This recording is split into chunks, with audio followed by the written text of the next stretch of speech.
نحمده ونصلي على رسوله الكريم أما بعد أعوذ بالله من الشيطان الرجيم بسم الله الرحمن الرحيم ولا تقولوا لمن يقتل في سبيل الله أموات بل أحياء عند ربهم يرزقون صدق الله العظيم. محترم حضرات، آج میں آپ کے سامنے واقعہ کربلا پیش کرنا چاہتا ہوں. امید ہے کہ آپ حضرات بغور سماعت فرمائیں گے. حضرات محترم، واقعہ یہاں سے شروع ہوتا ہے کہ حضرت امیر معاویہ رضی اللہ عنہ، ان کے بعد یزید تخت نشین ہوا تو حضرت حسین رضی اللہ عنہ نے ان کو اس منصب کے اہل نہ سمجھا. یہیں سے یزید اور امام حسین رضی اللہ عنہ کا اختلاف شروع ہو جاتا ہے. یزید حضرت حسین رضی اللہ عنہ پر ہر چند بیعت کرنے کے لیے زور ڈالتا ہے، لیکن حضرت حسین رضی اللہ عنہ ماننے سے صاف انکار کر دیتے ہیں. ادھر کوفیوں نے حضرت امام حسین رضی اللہ عنہ کو خطوط کے ذریعے کوفہ بلائے. حضرت آپ کے اعزاء، اقارب، رشتہ دار اور آپ کے خاندان والوں نے آپ کو کوفہ جانے سے روکا، لیکن آپ نے فرمایا میں نے وہاں جانے کا پختہ ارادہ کر لیا ہے. باہمی مشورے کے بعد حضرت مسلم بن عقیل رضی اللہ عنہ کو کوفہ بھیجنے کا فیصلہ کیا تاکہ وہاں کے حالات کا جائزہ لے سکے. حضرت مسلم بن عقیل رضی اللہ عنہ جب کوفہ پہنچے تو کوفیوں نے آپ کو شایان شان استقبال کیا اور نعرہ تکبیر بلند کیا اور ہزاروں کوفیوں نے آپ کے ہاتھ پر بیعت کی. حضرت مسلم بن عقیل رضی اللہ عنہ کوفیوں کے جوش خراش دیکھ کر حضرت امام حسین رضی اللہ عنہ کو پیغام بھیجا کہ یہاں کے حالات سازگار ہیں، اس لیے آپ یہاں تشریف لے آئے. ادھر دو حجازی لباس میں مکے کے راستے سے مغرب اور عشاء کے درمیان کوفہ میں ڈرامائی انداز میں داخل ہوتے ہیں اور یہ مشہور کر دیتے ہیں کہ حضرت امام حسین رضی اللہ عنہ تشریف لے آئے ہیں. ابن زیاد اپنے چہرے پر نقاب ڈال رکھا تھا.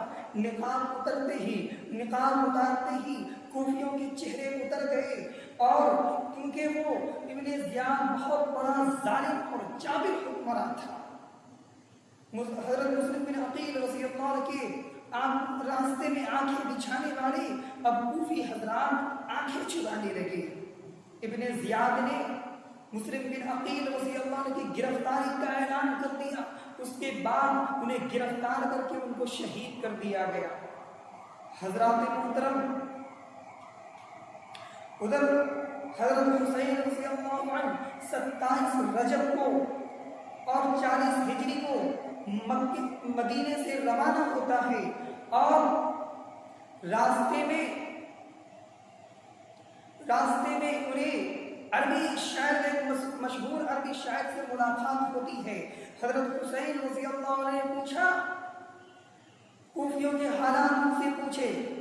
فرزدق کہتا ہے کہ کوفیوں کے دل آگ کے ساتھ اور ان کی تلواریں یزید کے ساتھ ہیں.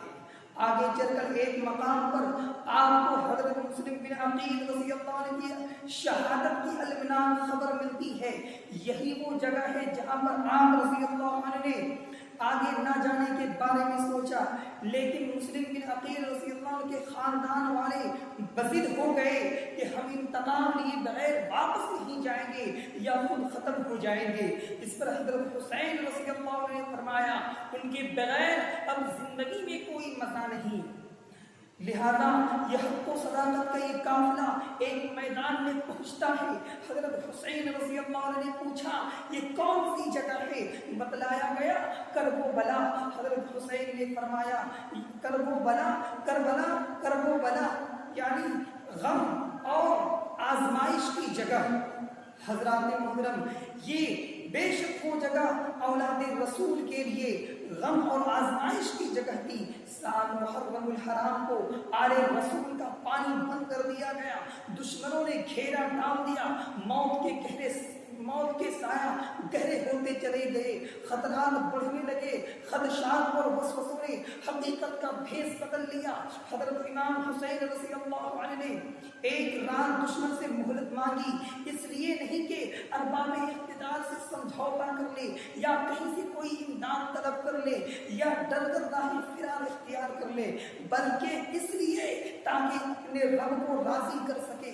حضرت امام حسین رضی اللہ عنہ بچوں، عورتوں اور مردوں کے ساتھ ساری رات اپنے رب کی عبادت کی اور ان کی تسلیم و رضا کے آگے سجدہ ریز ہو گئے۔ حضرات محترم، 10 محرم الحرام کو آسمان پر خونی سورج طلوع ہوا اور حضرت امام حسین رضی اللہ عنہ نے محسوس کر لیا کہ ظالم و جابر حکومت میرے خون کی پیاسی ہے۔ ان کی جارحیت و بربریت کا غرور دیکھ کر حضرت امام حسین رضی اللہ عنہ نے ان ظالموں کے سامنے ندائے حق کی دستک دی، شاید کہ ان کا ضمیر جاگ جائے، شاید وہ نواسے رسول خدا کے مقام و مرتبہ کو پہچان لے۔ لیکن جب اربابی حکومت کی ضمیر جب سوتا ہے تو پھر بیدار نہیں ہوتا۔ حضرت امام حسین رضی اللہ عنہ اونٹنی پر سوار ہوئے، ایک ہاتھ میں قرآن لے کر کے ظالموں سے مخاطب ہوا، فرمایا ظالموں سنو، مجھے دیکھو اور مجھے پہچانو، میں کون ہوں؟ کیا تمہارے لیے میرا قتل کرنا اور میری حرمت کا رشتہ توڑنا روا ہے؟ کیا میں تمہارے نبی کی بیٹی کا بیٹا نہیں ہوں؟ کیا سید الشہداء میرے باپ کے چچا نہیں تھے؟ کیا جعفر رضی اللہ عنہ میرے چچا نہیں تھے؟ لیکن حضرت حسین رضی اللہ عنہ جن کے سامنے خطاب کر رہے تھے، ان ظالموں کے سینوں میں دل نہیں پتھر تھا۔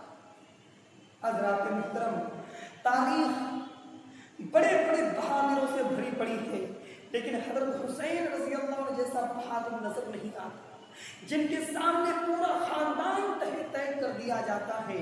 لیکن حضرت حسین رضی اللہ عنہ بڑے حوصلے اور اپنی پوری ضمیر کے ساتھ دشمنوں کے سامنے خونی منظر کو دیکھ رہے ہیں۔ حضرت حسین رضی اللہ عنہ جنگ کے دوران اپنے لخت جگر علی اصغر 6 ماہ کے علی اصغر کو گود میں اٹھا لیا اور ظالموں سے مخاطب ہو کر فرمایا کہ ظالموں، تمہیں دشمنی مجھ سے ہو سکتی ہے، لیکن اس 6 ماہ کے بچے نے تمہارا کیا بگاڑا ہے؟ اس معصوم نے تمہارا کیا قصور کیا ہے؟ یہ پیاس سے دل بلا رہا ہے، اسے پانی کے 2 گھونٹ پلا دو۔ لیکن ظالموں نے جواب میں تیر مارا کہ علی اصغر کے حلق میں جا کر کے پیوست ہو گیا۔ حضرت حسین رضی اللہ عنہ حلق سے تیر کو نکالتا ہے، خون کا پھوارہ پھوٹ پڑتا ہے۔ حضرت امام حسین رضی اللہ عنہ خون سے اپنے چلوں کو بھر کر کے آسمان میں پھینک کر کہتا ہے کہ خدایا دیکھ تیرے نبی کی اولاد کے ساتھ کیا ظلم ہو رہا ہے۔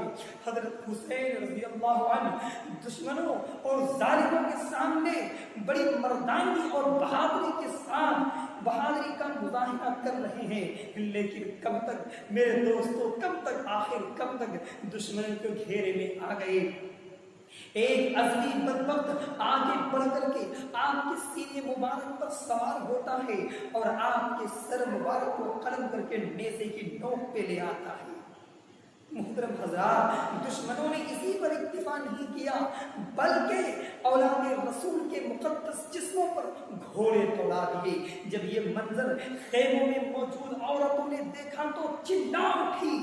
جب گھوڑا حضرت امام حسین کے مقدس جسموں پر گھوڑوں کا دوڑنا تھا کہ زینب رضی اللہ عنہا بے اختیار چیخ کر اپنے نانا کو پکارتی ہے، یا محمد صلی اللہ علیہ وسلم، دیکھ یہ ریگستان میں حضرت حسین رضی اللہ عنہ پڑا ہوا ہے، خاک خون سے آلود ہے، تیری اولاد کو تہہ تیگ کر دی گئی ہے۔ اتنا سننا تھا کہ دشمن اور دوست سب رونے لگے۔ محترم دوستو، حضرت حسین رضی اللہ عنہ کا سر مبارک ابن زیاد کے دربار میں لایا گیا۔ روایت میں آتا ہے کہ آپ کے سر مبارک تشتری پہ رکھا ہوا تھا۔ ابن زیاد فتح و نصرت کے نشہ میں اٹھا اور حضرت امام حسین رضی اللہ عنہ کے لبوں پر چھڑی رکھی۔ درباری کانپ اٹھے۔ ایک جلیل القدر صحابی حضرت زید بن ارقم رضی اللہ عنہ کھڑے ہو گئے اور ابن زیاد کو مخاطب کر کے فرمایا کہ اے ابن زیاد، خدا سے ڈر، جن لبوں پر تو چھڑی رکھ رہا ہے ان لبوں کو سرکار دو عالم صلی اللہ علیہ وسلم چوما کرتے تھے۔